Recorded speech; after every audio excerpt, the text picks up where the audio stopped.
Ok, donc nous sommes au Pérec Réveillé, quatrième Pérec du Pirkei Avot, à la Mishnah 17. Ok? On est toujours avec Rabbi Yaakov, le même Rabbi Yaakov. On a dit que Rabbi Yaakov était le maître de Rabbi Yehuda Hanassi. Et il continue, donc dans la Mishnah 17, Rabbi Yaakov nous apprend une chose extraordinaire. Ou Aya Omer, il disait ainsi. Donc Rabbi Yaakov disait ainsi. Yafeh sha'ahat bitshuva ou ma'asim tovim ba'olam hazeh. Beau, et un moment, une heure de tchouva et de bonne action dans ce monde-là, Mikol Haya Olam Abba, mieux que toute la vie au monde futur. Mieux que toute la vie au monde futur. Tchouva ou Maasim Tovim, la tchouva et des bonnes actions dans ce monde-là, sur terre, est mieux que toute la vie éternelle. Oh, c'est costaud ça. Mais c'est costaud, mais ça ne nous donne pas.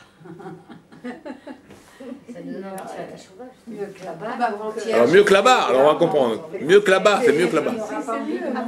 Alors on n'a pas envie de monter haut. Bon, mais on comprend, il est marqué, c'est conditionné. Si tu es tchouva ou Maasim Tovim, si tu joues en Torah et Mitzvot, c'est mieux que toute la vie en haut. Parce que là, tu amasses un salaire énorme, énorme, énorme. Donc tant que tu amasses, tant que tu es heureux. C'est un petit peu comme l'histoire que j'avais racontée, je ne sais pas si vous avez raconté. Je vous ai raconté Shabbat, il me semble, avec ce roi-là qu'on prenait. Il y avait dans un pays, il y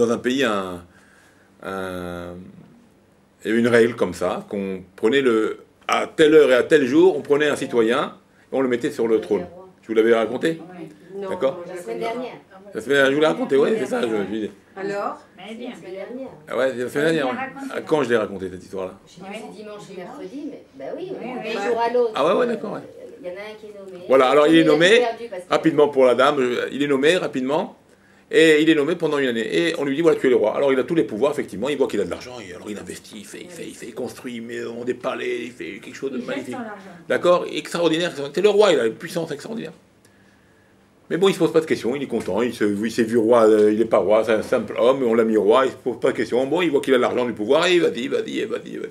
Il s'éclate, il fait des châteaux, il fait des routes, il fait des ponts, il fait tout ce qu'il faut faire. Magnifique.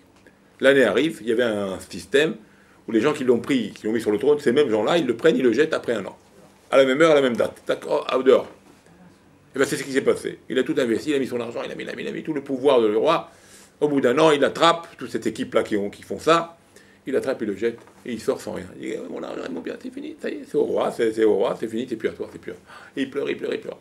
Bon, le lendemain, à la même heure, hop, ils reprennent ils vont prendre un nouveau roi. Il attrape un passant, tac, il l'attrape, il le met sur le trône. Et effectivement, il lui faut montrer qu'il a du pouvoir. L'argent, extraordinaire. Mais lui, il n'était pas idiot. Il dit, attends, c'est pas possible, j'ai pas fait de politique, je connais pas le système. Hop, on me met roi, on me dit, je suis roi. Il y a un truc qui va pas, il y a un piège, là, il y a quelque chose. Alors il s'intéresse à savoir qu'est-ce qui se cache sous cette idée-là. Qu'est-ce qui se cache? Il y a un truc qui ne va pas. Il interroge l'équipe qui l'ont mis en place, et puis il leur donne de l'argent, il est sous doigt, il met de l'argent, ils sont pris 10 mois. Alors à la fin, il reçoit de l'argent, il est tout content, l'autre il est heureux de ça, et il lâche l'idée, il lâche le secret. Écoute, dans un an, à la même heure, t'es dehors. D'accord. On te met c'est pour un an, c'est tout. Ne crois pas que tu vas être roi pour toute ta vie. Un an, après tu es en dehors. Ah d'accord, c'est ça. Qu'est-ce qu'il a fait? Tout l'argent du royaume en Suisse. Il vire l'argent. Il fait rien pour le pays. Il vire à côté, en Suisse, dans le compte en Suisse. Et il fait ce qu'il veut, c'est le roi pour un an, il fait ce qu'il veut. Et il met de côté. Ça arrive l'année, presque à l'année. Il fait un peu la tête, mais il est content. Pourquoi il fait un peu la tête? Parce que c'est bien de virer l'argent. Cette sensation de prendre l'argent et de virer l'argent, ça t'apporte un bonheur, une joie. Mais d'un autre côté, t'es un peu triste parce que tu pourras plus le faire. Mais d'un autre côté, t'es quand même heureux parce que tu vas retrouver ce que t'as mis de côté. D'accord? Alors après la bout de l'année, ils l'ont mis dedans. Alors il était triste, c'est vrai, mais d'un autre côté, il va partir là-bas, habiter là-bas, il va être le roi des rois. Pas le roi des rois, un bon roi. D'accord? Il va être très riche. La même chose. Ce monde-là, il n'est pas ça. C'est comme une année de vie. Ce monde, c'est comme une année. On passe. Si on prend ce monde pour ce monde, investir pour ce monde, l'argent pour l'argent, matière pour matière, on va sortir, voilà, même pas une paire de chaussettes avec nous. D'accord? Même pas pour se couvrir. Plus rien. Mais si on prend cet argent, cette matière-là, on vire dans le Olam Abba, les mitzvot, tchouva, mitzvot, Torah, mitzvot, on vire. Alors qu'on va partir de ce monde, c'est vrai, ça nous fait peur, on a angoisse. Dès qu'on sera là-bas, ah bon, Hachem, j'ai mis de côté. J'ai mis de côté. Ça va, je suis triste un peu de partir. Je veux pas partir parce qu'il y a le amasser, allez, je passe, je voudrais pas. Mais quand on part, on part. Et quand on part, on va retrouver tout ça, on sera content. D'accord? C'est un peu ça l'idée qu'on a fait passer aussi dans le Torah 13. Vous voyez que si Hachem vous avez me donné un petit aperçu de ce qu'on aurait, les gens ne seraient pas restés à la Torah, ils ne seraient pas envieux. Le salaire, il ne serait pas pareil.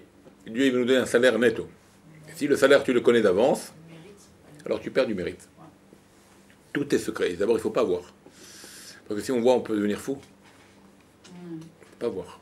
Il y a des choses qu'on ne peut pas voir. Le monde d'en bas, d'en haut, on ne peut pas voir. C'est trop fort. C'est pour ça qu'il ne nous fait pas montrer des anges, il ne nous fait pas montrer tout ça.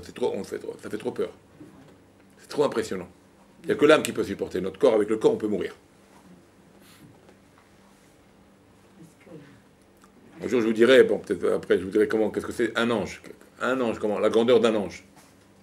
Mais ne me faites pas peur, je suis seule à la maison. Non, hein? Ne me faites pas peur. Non, justement. Il y a rien d'en parler déjà, ça en a peur. Alors, si on voit ça, alors on tombe par terre, on ne peut pas tenir. Ok? Alors, on continue seulement. On parlera de ça après, Bezat Hashem. Alors, on m'a Tovim, Baolam. Donc, on peut bien faire un cours sur les anges. Ouais, je sais. alors, Aya Omer, il a fait Shahad de Tchouva, donc il y a eu un moment de Tchouva ou Maasim Tovim, mieux de ce monde-là, mieux que toute la vie au monde futur. Mikol Hayo Lamabba. Il a fait Shahad, Shel Koratroir, Baolamabba, et un moment dans le monde futur, un repos dans le monde futur, un moment de repos dans le monde futur, mieux que toute la vie de ce monde. Alors c'est paradoxal. D'un côté, on te dit ce monde-là, il est mieux qu'en haut. Et après, on te dit en haut, c'est mieux qu'en bas. Alors il faut être au haut. Ça veut dire que. En bas. En haut, en bas, il faut être alors. Non, Alors ça va dépendre, c'est ce qu'il a dit. Ça dépend, ouais. C'est ce qu'il a dit. Si on fait Torah et Mitzvot, si on fait Torah et Mitzvot, 1 heure. même un moment, ici dans ce monde-là, c'est mieux que toute la vie au monde futur. C'est-à-dire, on gagnerait. Mais si on fait rien dans ce monde-là, on fait comme ce roi idiot qui fait que pour le matière. Je veux pas faire de Maasim Tovim, il fait pas de Torah, il apprend rien, il reste comme un idiot, il fait que de la matière. Il passe son temps dans les itonim, dans sa télé, devant Internet, toute la journée en perdant son temps. Alors c'est sûr qu'en haut c'est mieux. Ah, ça me rappelle un personne. Beaucoup mieux. Pourquoi? Je vais essayer de vous expliquer. Parce qu'on dit que la Torah, les bonnes actions, la Torah, qu'on fait de la Torah dans ce monde, qu'on étudie, qu'on fait des bonnes actions, alors on s'attache avec Dieu. On est main à main avec Dieu. Dans le monde futur, c'est beau le monde futur, mais c'est le salaire. C'est quoi le salaire? Dans ce monde-là, c'est main à main avec le patron. Dans le monde d'en haut, c'est le salaire, c'est le chèque que tu reçois. Qu'est-ce que tu préfères? Le chèque dans ta main ou le patron dans ta main? Le patron dans ma main. Pourquoi? Parce que le patron, tu lui demandes ce que tu veux. Il t'aime, et tu l'aimes, et il t'aime. C'est pas un petit salaire d'un chèque de 10 000 shekels qu'il va te donner, il va te donner tout ce que tu as envie. Tout ce que tu as envie. C'est ça. La Torah et les mitzvot dans ce monde, on s'attache avec Dieu. On a Dieu dans la main. Dans le monde futur, ça sera Dieu, mais par un reflet. Ziv Asherina, nous dit le Zohar. C'est quoi Ziv Asherina? C'est comme un reflet. C'est comme si maintenant vous me voyez à travers un miroir. Imaginez, le Rav Asher, il est là. Va l'attraper. Qui va attraper? Il n'y a pas. C'est un reflet. C'est le miroir. C'est ça le salaire d'en haut. En haut, on va recevoir Dieu, mais comme un reflet. Mais dans ce monde en bas, qu'on fait une mitzvah, c'est pas un reflet. On s'attrape avec lui. Donc le reflet, c'est le salaire de tout ce qu'on va avoir, ça sera comme un reflet, comme un rayon. Mais le rayon, c'est pas le soleil. Mais dans ce monde-là, qu'on fait une mitzvah ou qu'on fait les bonnes actions, on fait tchouva, on s'attache avec Dieu. Ah, vous allez me dire, mais attends, il y a une grande différence. Ni je le ressens. Tu me dis, je suis avec Dieu main dans la main. Mais là-bas, au moins, je vais kiffer, je vais le voir. Même si je le vois par un miroir. Mais je vais le voir. Mais ici, tu me dis, c'est main dans la main. Mais main dans la main. Je ne ressens rien, moi. Je ne sens pas sa main. Ni je l'entends, ni je le vois, ni je le sens. Comment alors tu me dis, c'est avec Dieu? Alors on donne un exemple. On donne un exemple. Qu'est-ce que ça veut dire? Pour comprendre ça. On dit c'est comme maintenant le roi qui passe dans la ville. Imagine-toi le roi il passe dans la ville. Et il passe au mois de traditionnel. Là il a plu. Voilà aujourd'hui il a plu. Oh, on a mis le double, il a mis le double, il a mis sa cape, il a mis comme ça, il a mis comme ça. D'accord? Je vous l'ai dit ça il me semble une fois. Il a mis comme ça le double chaud pour avoir chaud. Il fait froid. Et toi tu es dans la rue. Le roi il va passer. Le roi d'Israël il va passer. Tu es dans la rue. Ah tu l'attends il va passer. Et tellement tu l'aimes, tu cours vers lui et tu l'enlaces. Ah, tu l'enlaces, tu le serres dans tes bras, tu le serres dans tes bras. Maintenant, Miskin, lui, il est pas gros. Il a l'air gros avec cette double et la couverture et le truc. Il est tout mec comme ça, lui, dedans. Et tu l'enlaces, et tu l'enlaces comme ça, large. Mais il est tout maigre, lui. Mais avec les habits qu'il a. Et qu'on ne le sent pas. Alors, qu'est-ce qu'on va dire? On va dire, on enlace le roi ou on enlace les habits du roi? Qu'est-ce que vous enlacez? Les habits. C'est le roi ou les habits? Les habits. C'est pas les habits, d'accord, c'est les habits, mais c'est le roi que tu enlaces. Ouais. Même si tu le ressens pas, Je le sens pas. même si tu le vois pas, il est dans son doubon, dans son caban. Même si tu le vois pas, tu le ressens pas, mais tu sais que tu l'as dans tes mains. Tu sais qu'il est avec toi maintenant. Eh ben c'est le roi que tu as enlacé. On s'en fout que si tu ne sens pas. C'est pas grave si tu l'as pas ressenti. C'est pas grave. La Torah elle te dit, une mitzvah c'est Dieu. La Torah c'est Dieu. Quand tu fais Torah et mitzvah dans ce monde, c'est Dieu dans tes mains. Ah, je le ressens pas parce que tu n'es pas au niveau de ressentir. Si tu seras au niveau de ressentir, tu vas le ressentir. C'est comme l'exemple du roi. Même si le roi je le ressens pas parce qu'il a mis plein de couvertures sur lui. D'accord? Ça ne veut pas dire que j'ai les habits dans la main. C'est le roi que j'ai dans la main. Même si je n'arrive pas à le toucher physiquement. Je touche que comme maintenant quelqu'un, il vient, il t'enlace. Il t'enlace. Mais c'est sa chair que je touche. Non, c'est ses habits, là, son manteau. Ah, alors mais c'est qui que tu as dans la main? C'est le habit, la chemise ou lui? C'est lui que j'ai, c'est pas la chemise. La chemise, c'est rien du tout, ça. C'est lui que j'ai attrapé. Ah, mais je ne l'ai pas ressenti. Je l'ai pas, c'est pas lui vraiment, c'était la chemise. C'est pas grave, tu l'as dans tes mains. C'est pareil. Même si on ne ressent pas, on ne le voit pas, on n'entend pas, une chose elle est sûre, Dieu nous a promis. Vous faites la Torah dans ce monde, vous avez Dieu dans vos mains. En haut, ça sera un reflet. Alors maintenant, on comprend l'intérêt de ce monde. Quand un homme, il fait Torah et mitzvot dans ce monde-là, il a Dieu dans sa main. Donc c'est pour ça que ça vaut le coup d'être dans ce monde avec Torah et mitzvot. Mais si tu ne fais pas Torah et mitzvot, bien sûr qu'il faut recevoir le rayon de Dieu. C'est 1000 fois mieux d'avoir le rayon de Dieu, de voir Dieu et d'être avec Dieu, que d'être dans un monde que je ne vais rien faire. Donc voilà, ça va dépendre de nous. Si on fait Torah Mitzvot, c'est mieux d'être ici. Parce que là, on a Dieu dans nos mains. On peut tout demander à Hachem. Si on ne fait pas Torah Mitzvot, il faut être en haut. Préférable. Au moins, tu as le reflet divin, tu as le reflet de Dieu. Tu as le rayon de Dieu qui t'éclaire. Mais quand tu es en bas, il faut faire Torah Mitzvot dans ce monde-là. Comme ça, tu t'attaches avec Hachem. Avant de recevoir le salaire. D'accord? C'est pour ça que c'est important de s'attacher à Dieu dans ce monde-là et faire Torah et mitzvot. C'est sa condition sine qua non. Sinon, ça ne sert à rien d'être ici. C'est raval. Souffrir, problèmes, soucis. Pourquoi? Pour ne pas servir Dieu, pour être un rebelle. Alors, allez, pas les pains là. C'est ça, ça vaut tellement le coup d'être ici pour ne pas être avec Dieu. Ça vaut pas le coup. Si c'est pas pour être avec Dieu dans ce monde-là, ça vaut pas le coup. Il y a tellement de bonheur dans ce monde-là. Si c'est pas pour être avec Dieu. Un homme il est inquiet tout le temps, un homme il est malade tout le temps, il s'inquiète pour n'importe quoi. Si c'est pas Dieu qui nous remonte le moral, qui nous fait vivre et s'épanouir et nous renforcer, alors on est des vers de terre, on est des loques, on est rien du tout. Vous comprenez? Pour ça, ça fait de la peine qu'on voit nos frères juifs qui sont abandonnés, ils n'ont pas d'esprit, ils n'ont pas d'intelligence, ils n'ont pas de connaissances, ils n'ont pas de Torah, ils sont pris par la télé, ils sont pris par ça, ils sont pris par les tonymes, par des notions qui n'ont aucun rapport, une perte de temps totale. Dur. C'est dur pour nos frères juifs. Tellement la perte. Qu'est-ce qui va arriver? La vie, elle passe vite. On se voit, nous-mêmes, nous tous, on était jeunes, on se rappelle qu'on était gamins. On se voit maintenant, on est des vieux. C'est passé ou c'est pas passé? Pas des vieux, mais ça passe vite. Ça passe vite, on le voit. Mais il a raison. Il faut être réel. Il ne faut pas croire qu'on est des jeunes à... On peut courir maintenant comme on courait quand on était jeune. On peut faire... Alors, on avait tous oublié.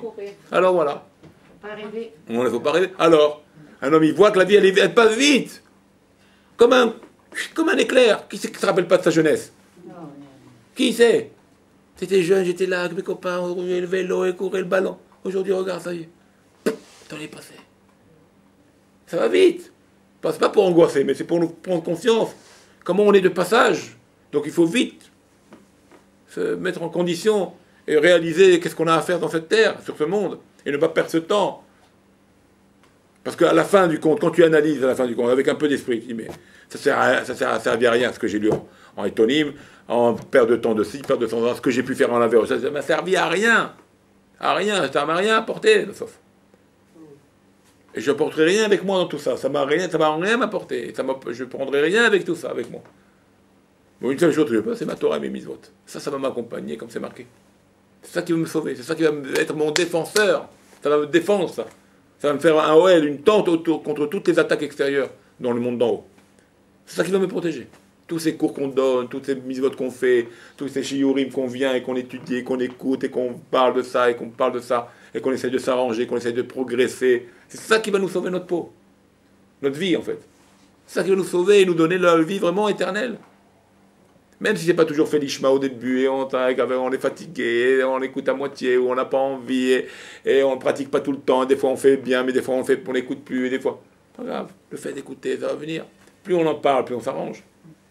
Moins on en parle, c'est sûr que c'est dans les oubliettes. Ça ne peut pas être autrement. Ça peut pas être autrement, la vie elle est comme ça. Tu parles d'un sujet, tu le répètes, bah sauf, ça ferait partie de ta vie. Tu en parles jamais, ou une fois tous les 10 ans, ça ne peut pas être ta vie, ça. T'as compris? Tu comprends? Et ça, c'est une chose qu'il faut pas oublier. Un homme qui aime quelque chose, j'aime cette chose-là, eh bien, il va être collé à ça. C'est son désir, son plaisir. Même chose. J'aime la Torah, je suis collé à ça. Je cherche Dieu tout le temps. Un homme qui aime une gourmandise ou une sucrerie, c'est son kiff. Pareil, il faut arriver à ça. Avec Hachem, il faut arriver à ça. Comme si ton kiff. Tu comprends? Et là, tu t'élèves. Mais moins tu l'utilises, moins tu touches à ça, ça ne dit rien. C'est pour ça que des fois, il faut un peu plus s'investir, un peu plus aller de l'avant, un peu plus écouter, un peu plus apprendre, un peu plus changer. Et comme ça, on s'attache avec Hachem. Et voilà ce qu'il nous dit un petit peu à Biakov ici dans cette Mishnah. La Mishnah donc 17. Donc on présente Hachem la semaine prochaine. On passera à la Mishnah 18. Alors, on vous a parlé de